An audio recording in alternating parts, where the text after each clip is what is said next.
Skateboard graphics. The fucking greatest thing about skateboards. Skateboard graphics. Cannot fucking go wrong. Get a brand new board, fucking hyped, you're gonna rip. Right? Like it's basically the whole gig.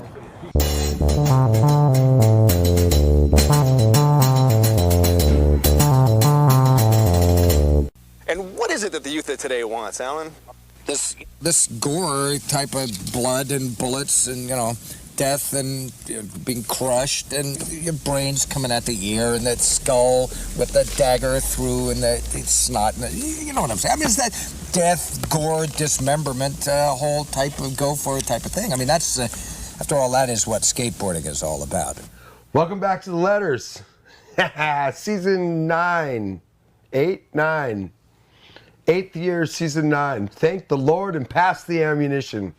We're here with Sean Cliver. We're going to talk about board graphics. Board graphics? Is that it? Skateboard art? Sure.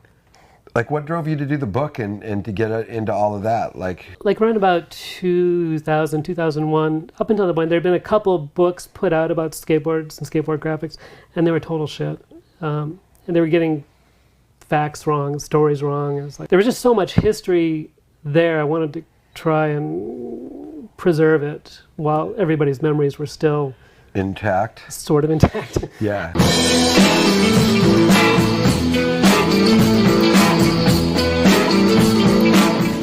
Yeah, what's your all-time favorite graphics? Yeah, they rotate. I always go with the John Gibson Zorlak. The first one or the second one? The second one. The pus head incarnation of it. Yeah, is I mean, that fucking just, to me, sick. that encapsulated like the 80s, like that evil 80s. Yeah, Lucero and I call that the new shape 85 because they had an ad with Gibson doing a flapper backs in air and it said new shape 85 and he had that fucked up shape, that really fucking gnarly shape. My name is David Friel and I'm at NHS Incorporated Manufacturing, and this is where we've made skateboards for about almost 20 years now. You see right here is this table right here is easily done over 3 million skateboards by hand. And you know, like here's the original Sun God. Like you can see all the times it's been blocked out. The screen right here, look, it's ripped. This screen probably printed 70,000, 60,000 decks right here. We still are totally involved hands-on with the skateboards, and we still screen the skateboards by hand. We preferably try to keep it down around 3 colors or less now, just because of cost efficient and what we're competing with in this world. But the fact is we love hand printing, and we have it so mastered that it would be we don't want it to ever be a lost art. So.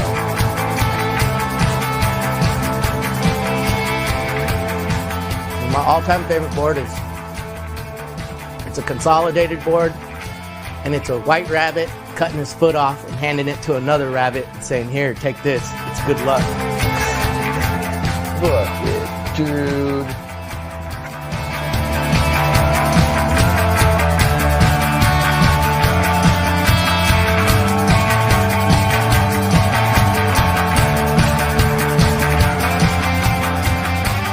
Goddess Devil Worship and the Key did for 101. That was badass. Because that was like the change. For me, it was like, okay, anything goes now. We're allowed to say and do anything.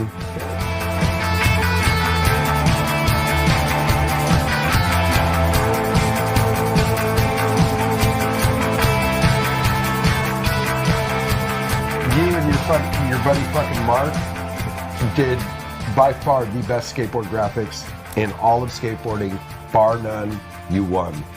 Well, I mean, in my opinion. Well, thank you. I'm also going to say, like, half my career is because of Mark. You know, because most people think I did his graphics. The body of work that they generated has such a like-minded aesthetic, you know, coming from doing the World and Blind and everything that was happening in those early 90s. In a lot of ways, opened the door for people like me.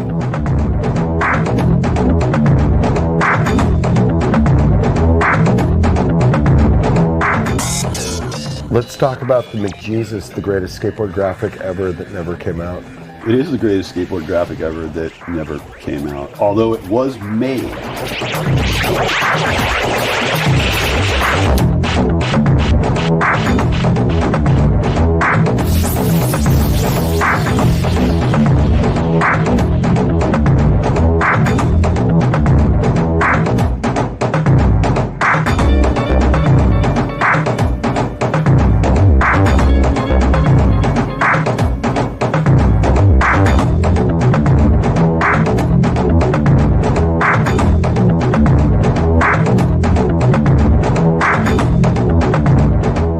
Up until 78, a lot of the boards were mostly logo types, just real words on wood.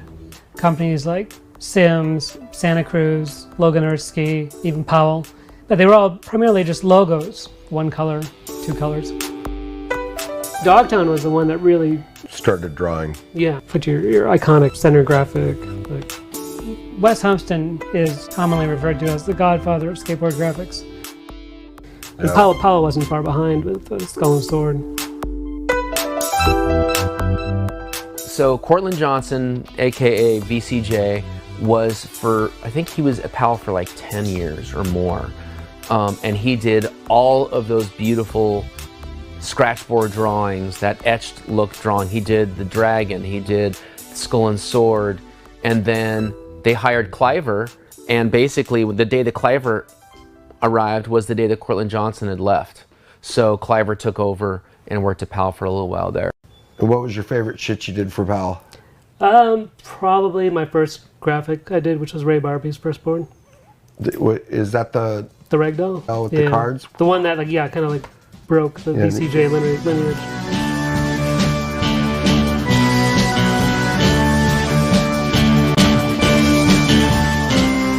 Well, see, I mean, we could talk about this board, and like, 'cause that's fucking brilliant.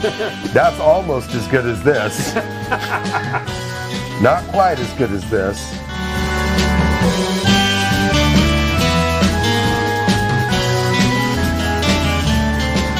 I like those old Santa Cruz, when I grew up, you know, like looking at the CCS magazines, those graphics kind of, like Nodis's fucking graphics came out, and like Corey O'Brien's fucking Fireball, Jeff Kindle's fucking Hold the Earth one. Yeah.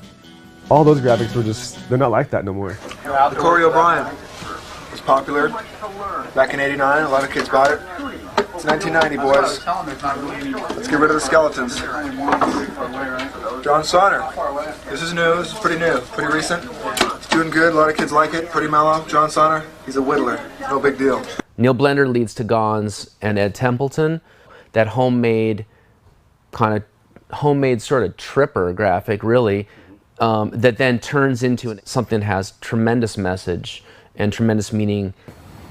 That inspiration is what helped me, you know, like formed me as a person, because I decided right there that I'm going to do my own graphics because I think that's the coolest thing ever. And I didn't even consider myself an artist or anything. Like, my first new deal ad even said, like, get Ed Templeton's board, it's the one with the crappy graphics, because I was like coming out with a shitty graphic that I did myself that I had no idea what I was doing in the era of Lucero doing the Bars logo, you know, which was just like epic seller, you know. I was like one of the first guys, other than maybe Blender, maybe somebody else, to do their own skateboard graphics. All right, so 1985, I'm riding for Madrid Skateboards, and I had the chance to draw my own graphics. And it worked, and it was successful, and the board started selling really well. And so I started doing graphics for a few of the other pros, like Mike Smith. And that worked out pretty well. Next thing you know, I'm riding for Schmidt Sticks. I was able to do Jeff Grosso's first pro graphic. The little, the baby blocks with the baby doll, and then my little guy coming through. And then I got to work at Vision's art department, and I'm doing did the Kevin Staub Mad Scientist graphic. I really liked Jason Lee's, I liked the Bible board, I liked his Burger King board. Jason Lee had a lot of really cool boards. The Burger King board was funny. And just the war behind it. And all the blind boards, the Powell ripoffs, the banana. And You had Powell, you had Santa Cruz, and then you had everybody else. And the king of everybody else graphically was Pusshead. You go to art class in high school, you learn about pointillism, you learn about painters who painted with colored dots, but it wasn't until you really stare at Pusshead stuff that you want to learn how to stipple and how to draw that way. I love screen printed boards. I love the tactile, the trapping, the layers of ink, the horrible toxic smell, all of it. I think it's wonderful, but the heat transfer is kind of just the way now, and I'm cool with it. yeah, both of them have their place. Totally. That one's totally frightening to me. Yeah. Herschel Baltrotsky did that just in the last couple of years. We got in trouble legally for that one. The Golden Girls were pissed off, and they said cease and desist, so we had to quit doing it. But look how scary that is, man. Yeah. It's totally frightening.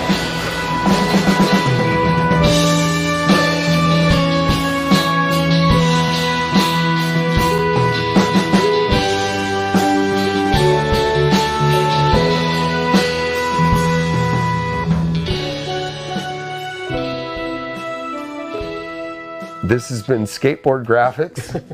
We hope you have enjoyed. Turn this shit off and go skateboarding. What are you doing here? Talking about skateboard graphics. Jesus Christ. The world's outside. Go. Beat it. Thanks. Bye.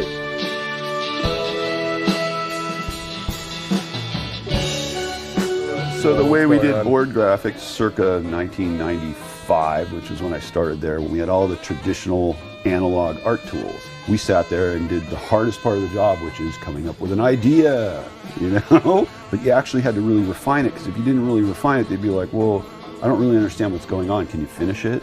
So you basically did a shit ton of graphics first that never got made. So finally you arrive at the art and take a full-size piece of illustration board and draw and ink out the line art for the board graphic. You clean it all up with whiteout and make sure all the lines are perfect. You go into this dark room and you lay it on this table, and there's a big stat camera. And because the stat camera can only accommodate an 11 by 14 transparency, you had to shoot it 3 times to get the whole graphic.